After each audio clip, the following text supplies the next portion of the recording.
questions on chapter 10 that we went through last week. I think it's question 13.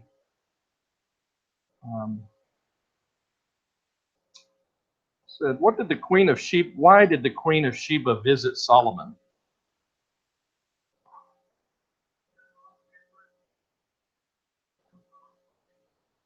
She had heard of his great fame, and she wanted to ask him and test him with questions. 14, it says, what was her impression of Solomon's kingdom? Pardon? Very impressed. She said after she'd seen those things that all the wisdom and prosperity, the half had not yet been told about. All the big reports she heard didn't tell half of the story of how great his wealth and wisdom were.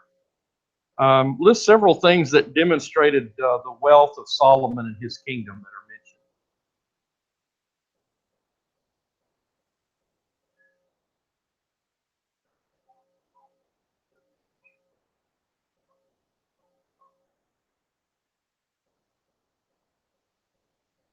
Okay, so he had a great revenue coming in of gold every year, and all of those shields of gold for ceremonial purposes. As mentioned, the drinking vessels of silver were not even considered anything important because of all the gold vessels that they would drink from. He received tribute and gifts, and he had ships and horses and chariots. It goes through many things that express his great wealth that he was able to enjoy. It says, what were the purpose of Solomon's chariot cities? Evidently to defend his kingdom. They were a great military weapon in the ancient world. And Solomon had many chariots that he'd brought in, even though God's word had said the king shouldn't multiply horses or wealth or wives. Solomon did all of those things. How did Solomon bring in additional revenue according to 10, 28, and 29?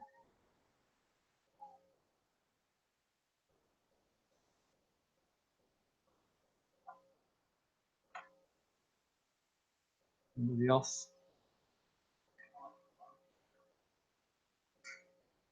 He had a trade going in chariots and horses between the Hittites to the north and the Egyptians to the south. He was able to buy and sell horses, and was a big secret to all of his wealth was his strategic location of the kingdom of Israel right in the middle of all of these things. We began to look at the transgression and troubles of Solomon that are described after describing all of the great works that he did and God's special love for him in building the temple and his devotion in his youth and all of the building projects that he had for himself and for the nation and all the wealth that he brought in. Then we're told about his downfall in chapter 11 and the things that caused him in his old age to fall away from the Lord and end up having the kingdom taken away from his son, a big part of the kingdom. We read these verses last week, or week before last, but since we had singing, it's been a little bit. Thought I'd go ahead and just start reading again at verse 1. Now King Solomon loved many foreign women, along with the daughters of Pharaoh, Moab, Ammonite, Edomite, Sidonian, and Hittite women, from the nations concerning which the Lord had said to the sons of Israel, you shall not associate with them, neither shall they associate with you, for they will surely turn your heart away after their gods. And Solomon held fast to these in love. And he had 700 wives and princesses and 300 concubines, and his wives turned his heart away. Solomon did not follow what Moses had spoken in the name of the Lord in the book of Deuteronomy in chapter 17. He had multiplied these wives, and then his choice of where they came from, they were idolaters, and from these wicked nations that were round about that God had wanted his people to stay separate from, and they ended up turning his heart away.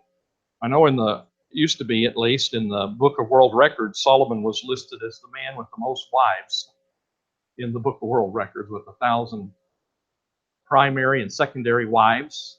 I think it was the king of Persia, Darius, that had 360 something wives that was mentioned. So there is this precedent in that ancient time for them to build up these great harems. It was a part of their foreign policy to intermarry with the daughters of different kings round about. And Solomon did that to an extensive degree. But you kind of get the idea from the Song of Solomon that he would just go along and whatever pretty girl that he saw wherever he went, he would marry and try to bring her into the harem. So another sign of his great wealth and pride that he has all these wives. And it came about when Solomon was old, his wives turned his heart away after other gods, and his heart was not wholly devoted to the Lord his God, as the heart of David his father had been. So in his youth, he had enough strength and vigor to resist, I guess, a lot of these temptations, as far as devoting himself religiously to the Lord and not going after any other gods or giving in to any practices of idolatry in any way. But when you keep something in your life and it keeps an influence on you, a lot of times something that you can kind of control when you're young gets the better of you later. And that's what happens to him. He gets control of it. And you can see that with, I think about people that like to party and drink and stuff, and they like kind of keep it under control for a while. And then later on, it runs their life. It totally dominates them. And he could have all these women for a while and keep himself devoted to God, but not in the long run to God. And his heart was turned away. He wasn't like David anymore in his devotion to the Lord and resisting idolatry. For Solomon went after the Ashtoreth, the goddess of the Sidonians, and after Melcham, the detestable idol of the Ammonites. And Solomon did what was evil in the sight of the Lord and did not follow the Lord fully, as David his father had done. And then Solomon built a high place for Chemosh, the detestable idol of Moab, and the mountain which is east of Jerusalem, on the mountain which is east of Jerusalem, and to Molech, the detestable idol of the sons of Ammon. And also he did for all of his, and he thus also he did for all his foreign wives who burned incense and sacrifices to their gods. And that's kind of where we ended last week, or week before last, was that they worshiped all of these different foreign gods, Melcham and Molech. Later on, Ahaz would go all the way in worshiping these gods of offering human sacrifice to these gods. They were detestable indeed. And here on the Mount of Olives, overlooking the temple, all of these idol temples were set up, and they were not removed until the days of Josiah. They continued to plague the sons of David and the people of Jerusalem and be a temptation and a downfall for the nation. Solomon really introduced a great stumbling block into the country. And as a result of this, the Lord was angry with him, and he was going to deprive him of the kingdom. But he's going to leave one tribe for David's sake to the house of David. It says, now the Lord was angry with Solomon because his heart was turned away from the Lord, the God of Israel, who had appeared to him twice and had commanded him concerning this thing, that he should not go after other gods. But he did not observe what the Lord had commanded. So the Lord said to Solomon, because you have done this, and you have not kept my covenant and my statutes, which I commanded you, I will surely tear the kingdom from you and will give it to your servant. Nevertheless, I will not do it in your day for the sake of your father David, but I will tear it out of the hands of your son. However, I will not tear away all the kingdom, but I will give one tribe to your son for the sake of my servant David and for the sake of Jerusalem, which I have chosen. So he'd given Solomon extraordinary revelation, and he had loved him especially in appearing to him those two times and communicating with him. And on each occasion, he had warned him not to worship other gods, but to be faithful like David had been, and to give his whole heart to God, and everything would be well. And Solomon, with all of that revelation, still allowed these foreign women to turn his heart away from God, and he did that which was evil in pleasing those wives, and setting up these idols. And now there are going to be consequences to pay. His kingdom is going to be taken away and divided up. You think about all of his whole life work, building this thing up, and all of these fortified cities, and all of the chariot cities, and all of the things that he had done. It's all going to come to nothing. All of the wealth he had piled up is going to be carried away because of his disobedience to God. It was all allowed by God, and now it's all going to be allowed to be taken away. And so to know that you're in the end a failure, and everything's going to be taken away from your son except one tribe, that is a great judgment.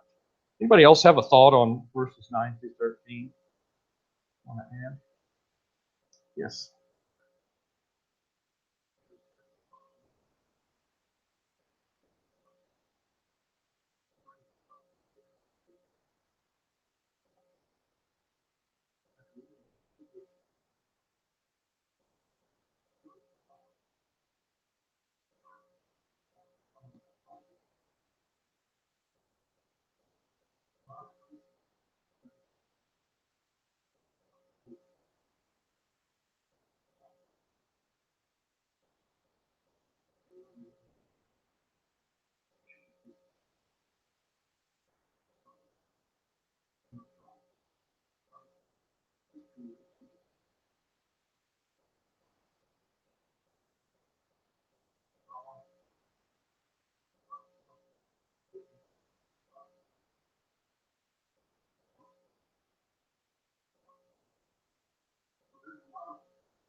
Buddhas?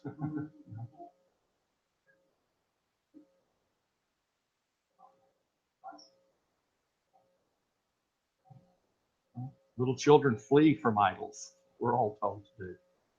And that's right. If this influence is growing, this isn't our country sliding downhill. It's on its way to Sodom and Gomorrah, the way things are going. People worshiping the earth, worshiping nature. They're going back to the rudimentary false religions are in the hearts of a lot of people. Not on the other end, many people just worshiping materialism, just worshiping money. Mammon is God. So there's much idolatry that we're faced with today, and we have to be sure our hearts aren't turned away to dishonor God and compromise the truth like Solomon did, and then leave a situation worse for our children and grandchildren. We need to stand firm. So their consequences are that God begins to raise up a number of different adversaries against Solomon. He had all of this peace and prosperity, and everything was going great in his youth. But as his life went along, and he added through his pride and his worldly wisdom, he departed from what God's word had to say and ignored its warnings. These adversaries began to arise. Now, not all of them, they didn't all have their beginning at the end of his life. Many of them, like Hadad here, they had their beginning early on in his reign, but they didn't become the person that could tear parts of his kingdom away from him until his old age, and really became a nuisance. And there's going to be three different adversaries that are mentioned. The Edomites were one of those kingdoms that were subject to David, and of course Solomon was able to have that great seaport to trade with all of the eastern countries in the Indian Ocean and Africa and in India. because of Ezon Geber. But you can see that's a part of Edom. So if Edom pulls away, Israel's going to lose that seaport. They're not going to have that source of wealth anymore. And sort of the beginnings of its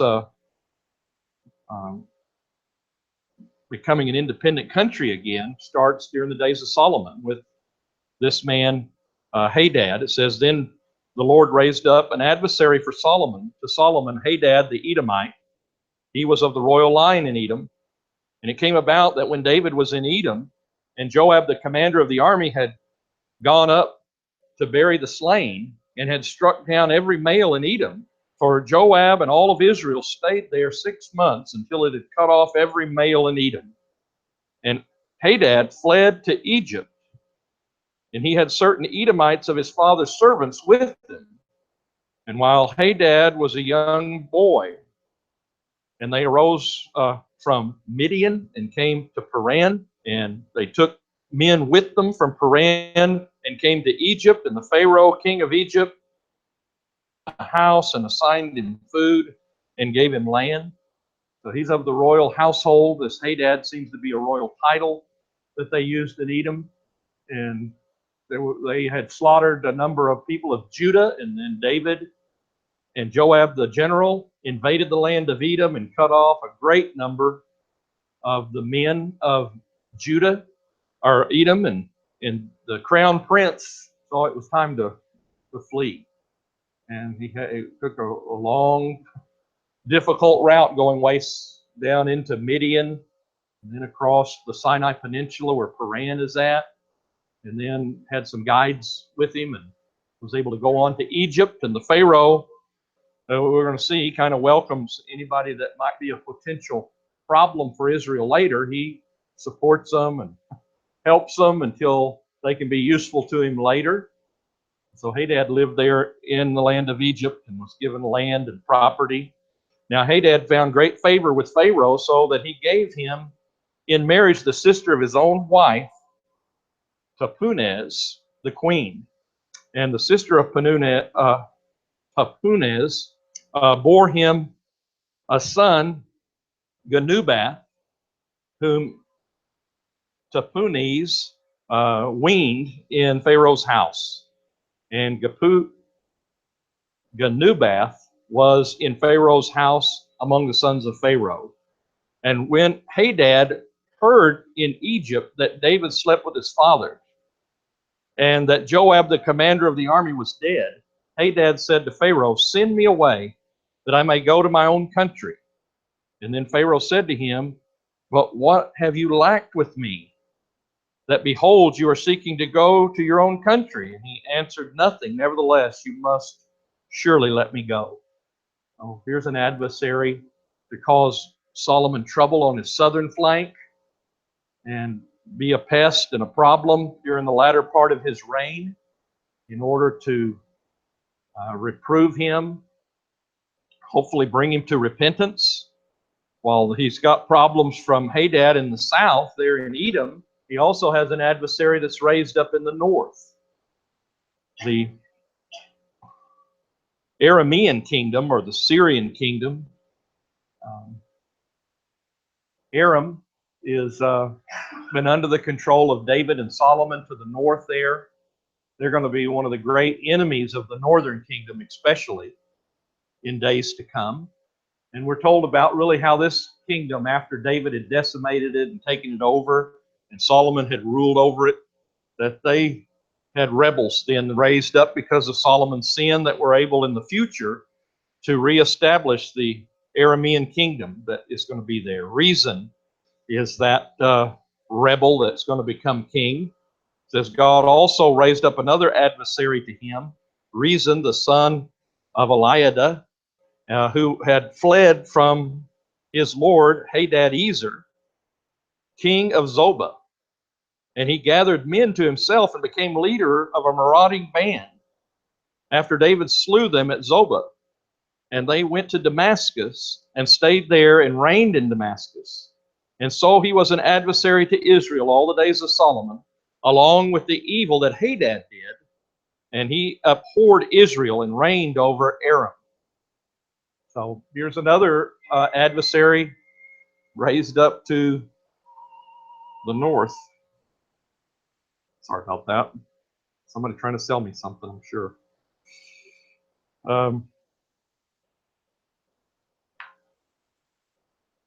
So again, that's going to lead to future problems for all of the nation of Israel in the future. You're going to read about battles with this this people, and they have their beginning with these marauding bands of rebels against Solomon. I guess they probably weren't much as far as being effective in the early part of Solomon's reign, but as his reign went on and God began to punish him, he probably got more and more powerful and more trouble.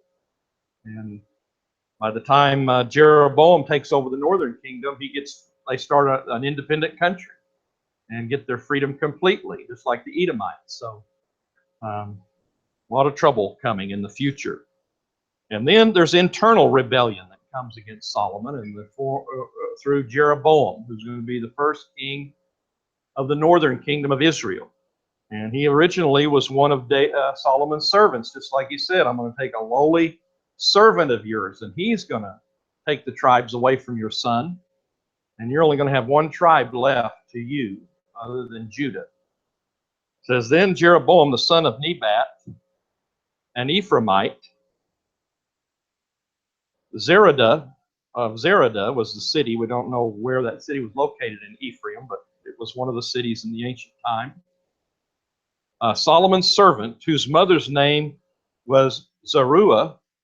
This Zeruiah means a leper. So I don't know if she was, if she was a leper or that's just her name. But that's the word for leper. A widow also rebelled against the king. Now this was the reason why he rebelled against the king. Solomon built the Milo and closed up the breach of the city of his father David. You remember they built up the wall at some of the low places where they could finish the wall and the defenses of Jerusalem. The Milo seems to be that filled-in place where they brought in dirt and rocks and shored up one of the places on the hill there of Zion. And he was a workman for Solomon and a wise young man. Now, the man Jeroboam was a valiant warrior, and when Solomon saw that the young man was industrious, he appointed him over all the forced labor of the house of Joseph. So, the house of Joseph would be the people of Ephraim and Manasseh. So he's over all of that area, and the forced labor that comes from that territory has an important position that's given to him. And it came about at that time when Jeroboam went out of Jerusalem that the prophet Ahijah, the Shilonite, found him on the road.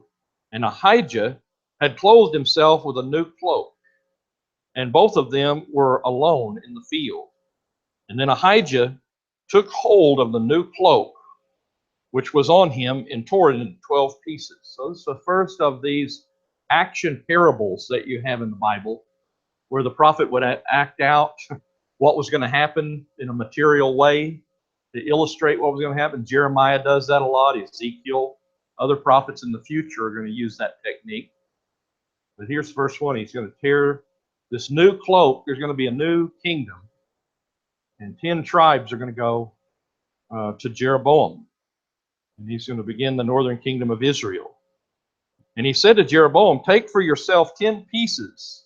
For thus says the Lord, the God of Israel, behold, I will tear the kingdom out of the hand of Solomon and give you 10 tribes.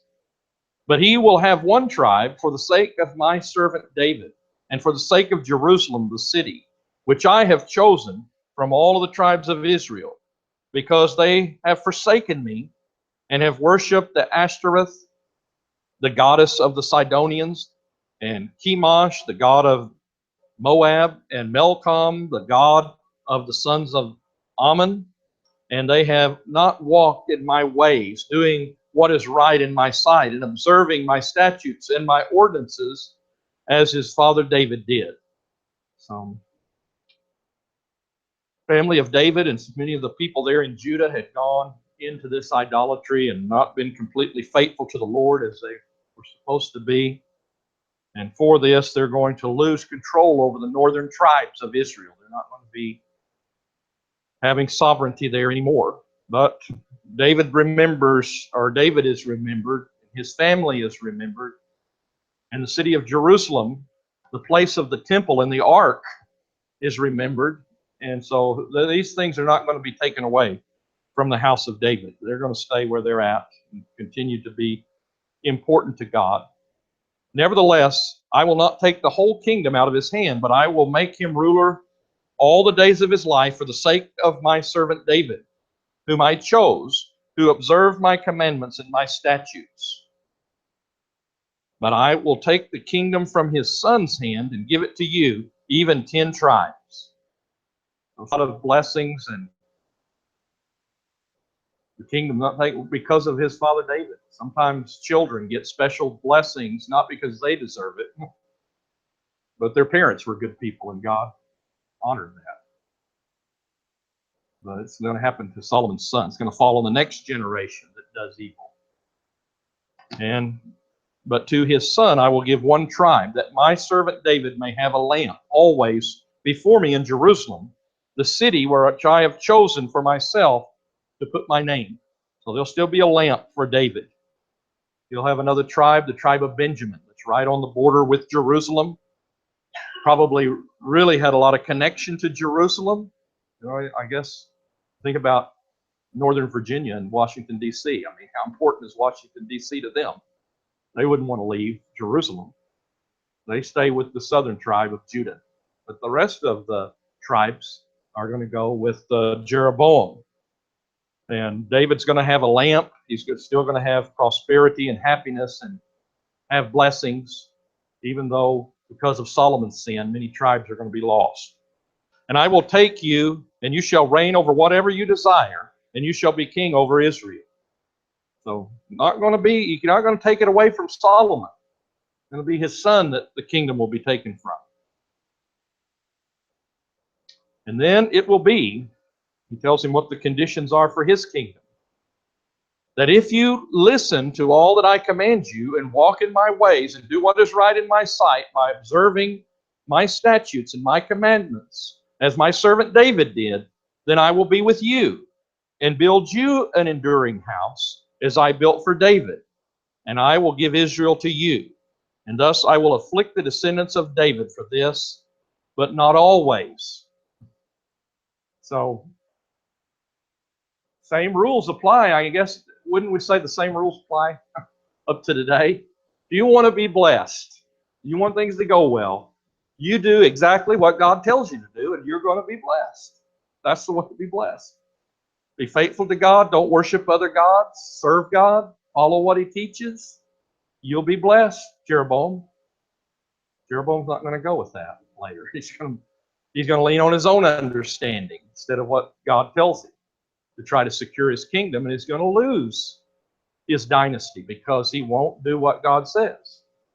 So God's consistent, isn't he? I mean, you follow his way, he blesses you, you turn your back on him and you go against him, then there's going to be consequences.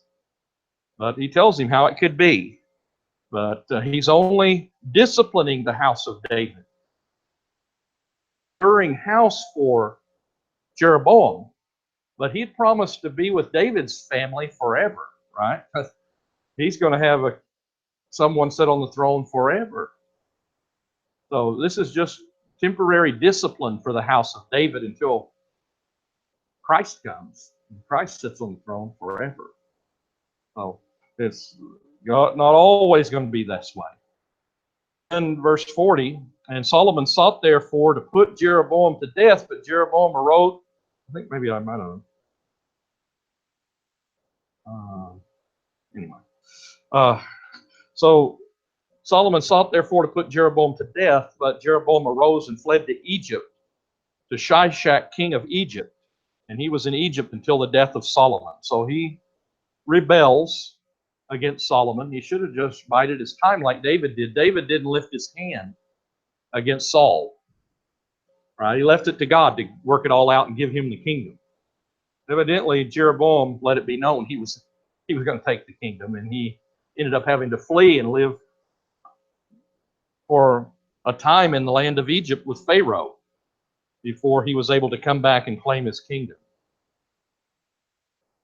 So then you have a summary statement about King Solomon. It says, now the rest of the acts of Solomon and whatever he did, and his wisdom, are they not written in the book of the acts of Solomon? So these books written by different prophets that the writer of Kings used as sources when he was putting together, probably Jeremiah, putting together the book of 1st and 2nd Kings. He says there's more to be read in the Acts of Solomon, which we don't have in existence any longer.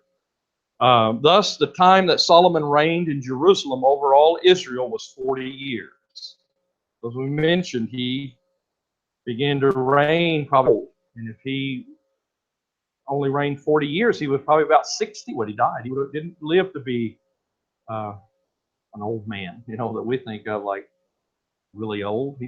He just got to the senior citizen and he's got, he died. He didn't get to have those golden years at the end. And of course, I don't know what kind of excesses, and you just think about all the things he was having to excess. Probably that had part to do with it. But he reigned 40 years and died.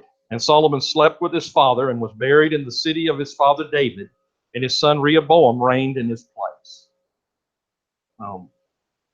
I hope that Solomon repented at the end. One indication maybe that he did come to his senses after he had committed these wrongs and built those idols, temples, and so on, is the book of Ecclesiastes. I hope that that's a testament to the fact that before he died, he confessed to all of us the vanity of all of these material things under the sun that he'd given his life to, and that the thing that matters most, and really all that matters, is to fear God and keep his commandments. That was the conclusion of that book that we studied. I don't know for a fact. I guess we won't know till we get in the next world whether indeed Solomon was saved or not at the end. I hope he was, don't you? Don't you hope he was? I hope that Ecclesiastes wasn't just, well, this is the right way to do it, and he didn't take his own advice at the end, but hopefully he did.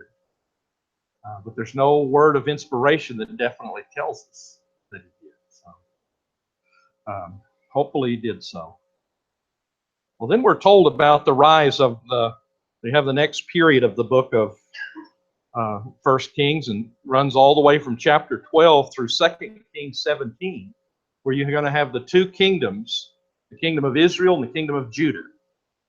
And when somebody's reading through the Bible for the first time, if they don't have much background on it, it can really confuse you, because so-and-so, the king of Israel, and he reigned so many years, and then this guy, and the king of Judah, was, he reigned during so many years of the king of Israel. It goes back and forth, dating each kingdom off the other kingdom.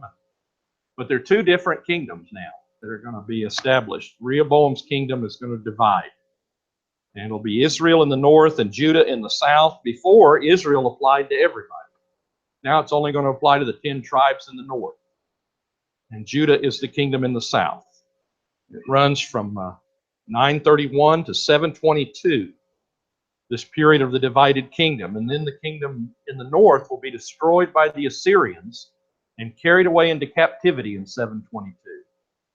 So that's going to be the end of that kingdom.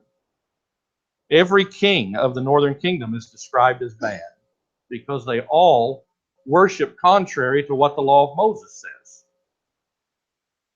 They all worship this new false religion that Jeroboam sets up. So the division of the kingdom, chapter 12, verses 1 through 33, says, Then Rehoboam went to Shechem, for all Israel had come to Shechem to make him king.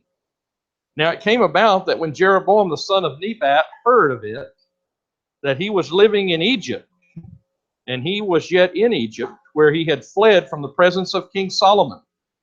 So now Solomon has died, word has got down to Egypt, and Jeroboam's going to hurry up there to cause trouble so he can get a kingdom that the prophet said he was going to receive. And he's going to come back out of Egypt. It's interesting that it's not at Jerusalem they're going to make him king, but he travels up here to the middle of the area of it that's going to be Israel. Their kingdom is the yellow part. It's going to end up, and here's Judah. It's Shechem right in the center there is where they're You have a lot of influence of those northern tribes when you have this meeting with the king there. And they try to negotiate with him before they anoint him king. Try to limit some of the oppression that Solomon and his taxes and all of his heavy hand had been using to rule the people. They want to have a break from these things. Then they sent and called him, and Jeroboam and all of the assembly of Israel came and spoke to Rehoboam, saying, "Your father made our yoke hard. Now therefore lighten the hard service of your father in his heavy yoke, which he put on us, and we will serve you." And then he said to them, "Depart for 3 days, and then return to me." So the people departed. They described the other side of Solomon's rule. Now, we've heard about all the glory and all of the building and all of the... But when the government's doing all these things, where they get the money from taxes on the people, and a lot of times impressing people into things that they don't want to be doing. And they felt like they'd been misused by Solomon. So they tell Rehoboam, "You've got to lighten things up if you're going to be our king." And so they want to have some terms, these elders of Israel, before they're going to accept his reign and rule over them. He gives asks for 3 days to think things over. First, he talks to the old counselors that were his father's counselors. Then he said to them, "Depart for 3 days, then return to me." So the people departed. And King Rehoboam consulted with the elders who had served his father Solomon while he was still alive, saying, "How do you counsel me to answer this people?" And then they spoke to him, saying, "If you will be a servant to this people today, will serve them, grant them their petition, and speak good words to them, then they will be your servants forever." But he forsook the counsel of the elders, which they had given him, and consulted with the young men who grew up with him and served him. He shows a great lack of wisdom. He calls in all of these old elders that had served his father, that knew all about government and running a government, and they wisely tell him, "You need to show yourself to be a servant of the people." Isn't that what a king's supposed to be? He's supposed to be a shepherd for the people and the servant of the people, not the dictator that is a burden to the people. Somebody that's there, he's got a position to serve the people.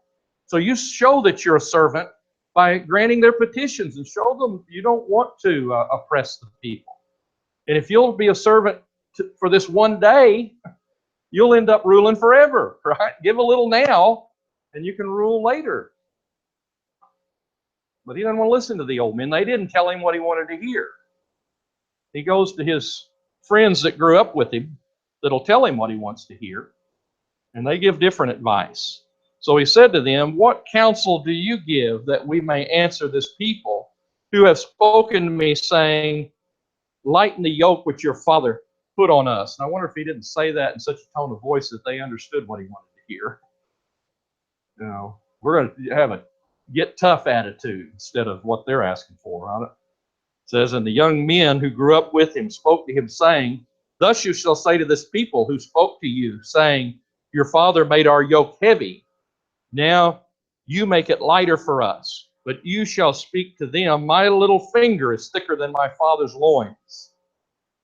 Whereas my father loaded you with a heavy yoke, I will add to your yoke. And my father's disciplined you with whips, but I will discipline you with scorpions.'" Says, you go out there and get tough with these people. You can't compromise and let other people tell you how to rule. Go out and tell them what's what.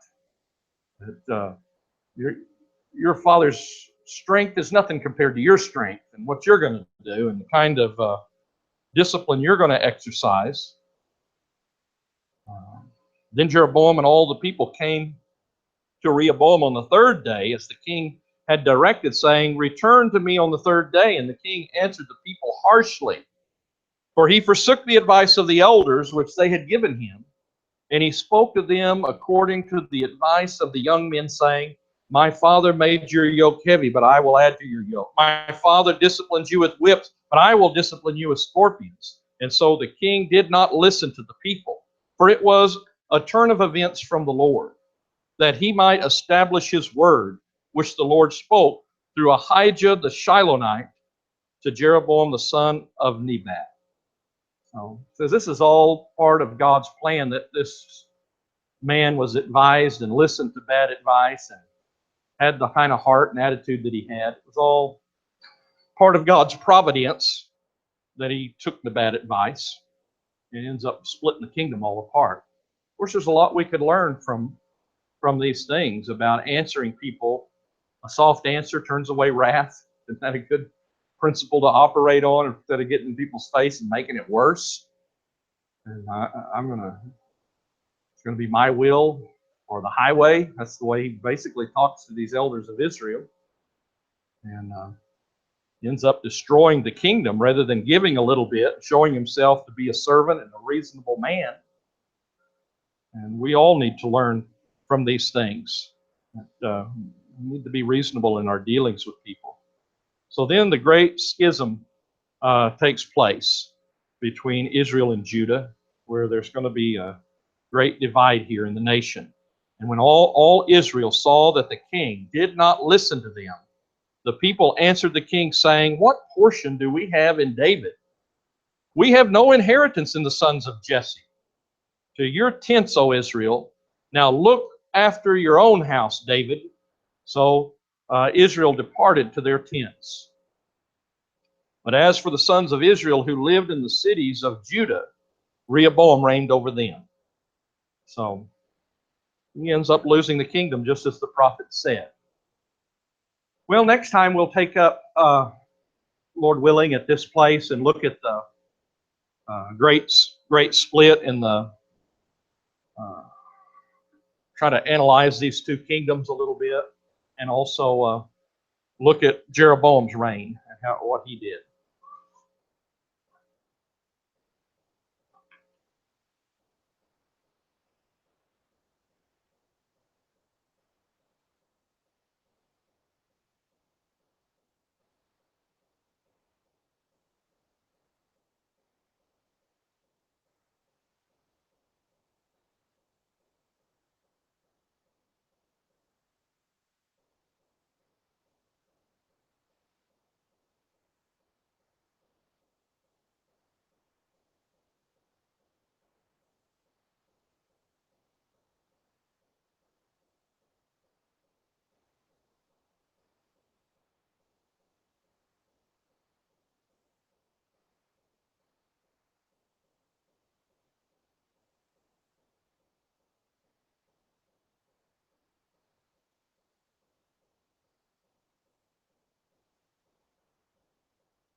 Good evening. A couple of announcements before we give the invitation this evening. Brad and Jennifer are going to be gone, leaving tomorrow. They'll be gone through Sunday. Just want to remember them and keep them in our prayers that they have safe travels. Amelia is having surgery tomorrow, some oral surgery, so keep her in your prayers. Hopefully everything will go okay with that. The Seminole Point meeting ends tomorrow. Russ Bowman is preaching, and his topic tomorrow is Fear God and Keep His Commandments. And that starts at 7. So if you can go out and be with the brothers up there, I'm sure they'll be greatly encouraged to see us. Russ is a great preacher. We got to hear him on Monday, and it is truly encouraging. So I encourage everybody to go out if you're able tomorrow at 7. Tonight I want to talk about a little bit about time and the year. If you'll turn to Matthew chapter 7 and verse 13, we're going to talk a little bit about time. It's almost the middle of June. It's the 14th, so we're closing in on halfway through the year. And in the corporate world, that means the second quarter is about to end. So we start evaluating everything that has happened from January through now and see if we can make any improvements to improve the rest of the year, some things we might change, some policies that might be out of date that you want to get rid of to help improve the third and the fourth quarter. And we kind of look at it on a spreadsheet of this is where you're at. Are you trending upwards? Are you trending downwards? And obviously you always want to be trending up to do better at your job and to provide better service to people. And Jesus talks about walking on the narrow path. In Matthew chapter 7, verse 13, enter through the narrow gate, for the gate is wide, and the way is broad, that leads to destruction. And there are many who enter through it, for the gate is small, and the way is narrow, that leads to life. And there are few who find it. So we want to lead our life on the narrow path. And there's many wide ways to go about your life. When working, we should always strive to do the best we can to lead on the right path. As far as in our work, we always talk about safety, doing everything the right way, doing the way that AT&T has a standard of doing things. You go to somebody's house, it's the way they want you to lay the cables, the way they want you to do this. And a lot of times there's reasons why. You might not know them, but there's laws that say you have to do this certain thing. And you get in trouble if we start going outside of that. So just like Jesus was talking about living our life on the narrow path and walking the way he wants us to walk, you kind of see that when you're working as people start doing things they're not supposed to do, and then they get in trouble and they complain about it. And then you start seeing that negative trend throughout the year. So as we look at the first half of our year this year, I kind of wanted to go back and look at our New Year's resolutions, think about what we set our mind to this year as far as how we're going to improve as Christians, how we're going to walk on the right path. Are we going to study God's Word more? Maybe we had a daily Bible reading that we were going to do every day, and our goal is to read through the Bible this year or read through the New Testament. And to think about, looking back, have we done those things that we set our mind to in January? Because July 1st is coming up. It's a great time to restart and get ready to meet your New Year's resolutions. So if you read a chapter per day thus far through the year, in the New Testament, you can read through the whole New Testament.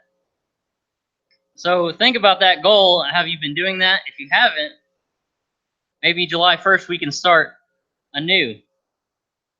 And to really think about, are we better Christians today than we were on January 1st? Have we set our mind on meeting together with other brethren, to go to gospel meetings, to study with one another, to study with our neighbors maybe, to bring others to Christ? Have we brought any visitors lately? Have we talked to anybody? So think about those things in the last 6 months and prepare ourselves for the 6 months in the future. And the other verse I wanted to look at tonight is 1 Thessalonians chapter 5 and verse 1 through 3. Now concerning the times and the seasons, brothers, you have no need to have anything written to you. For you yourselves are fully aware that the day of the Lord will come like a thief in the night. While people are saying, there is peace and security, then sudden destruction will come upon them. As labor pains come upon a pregnant woman, they will not escape. Time is coming when God's going to come back. Are we prepared? Do we feel better tonight than we did on January 1st? Or we kind of feel like we're in a lull? Or we're just kind of, well, I'm kind of in the same position. I have a buddy at work that's striving to get his degree, and he always says, what's your 3-year plan? He always comes up to me, what's your 3-year plan? What's your 7-year plan? What's your plan for the future?